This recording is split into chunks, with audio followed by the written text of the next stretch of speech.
I've been walking this earth for 90 years, and I'm going to tell you something that might make you uncomfortable. The key to living long ain't about what you start doing. It's about what you stop doing. My name is Walter James Thompson, born and raised in the Midwest.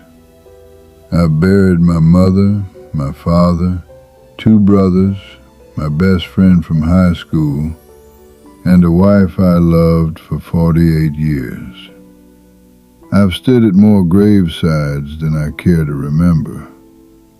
And after a while, you start noticing patterns. The folks who left here early, it wasn't always bad luck. It wasn't always genetics. It was habits. Habits they refused to let go of. So I'm going to tell you 5 things I stopped doing. 5 things I believe, deep in my bones, kept me alive long enough to see 90 candles. And one of these might be stealing years from you right now.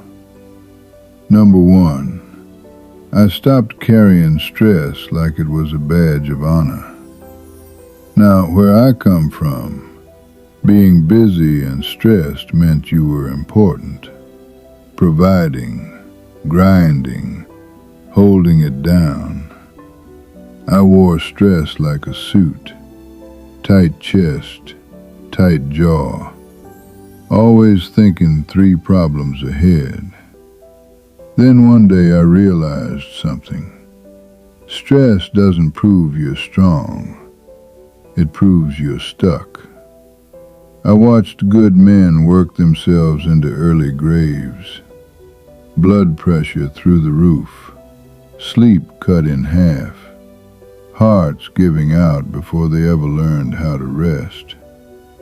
So I learned to slow down, to breathe before I reacted, to let some things be unfinished. The world kept turning. Chronic stress will age you faster than anything you can put on a plate. Number 2, I stopped trying to win every argument.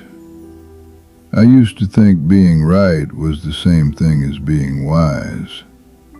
If somebody said something foolish, I felt obligated to straighten it out. Politics, religion, family drama, you name it. All that got me was headaches and high blood pressure. I learned something in my 60s. You can't fix grown folks who don't want fixing. Now, I listen more than I speak. And when something ain't worth my peace, I let it pass. Peace is expensive. Don't spend it on nonsense. Number 3, I stopped sitting all day. I'm not talking about lifting weights or running marathons. I mean simple movement, walking, stretching, fixing things around the house, sweeping my own steps. I watched too many brothers retire and retire straight into a recliner. From job chair to living room chair. Body stiff, muscles shrinking, circulation slowing. The body was made to move. You don't move, you rust. Even now at 90, I walk around the block. Slow, steady, but I move. Movement is medicine. Number 4, I stopped holding on to old pain. I had a falling out with my cousin years back. Pride got involved. Words were said. We didn't speak for almost a decade. Then he passed suddenly, and I realized something that hit me like a freight train. I had been rehearsing that argument in my head for years, and he wasn't even thinking about it anymore. Bitterness doesn't hurt the other person. It corrodes you. Forgiveness isn't weakness. It's maintenance for your soul. You don't release it for them.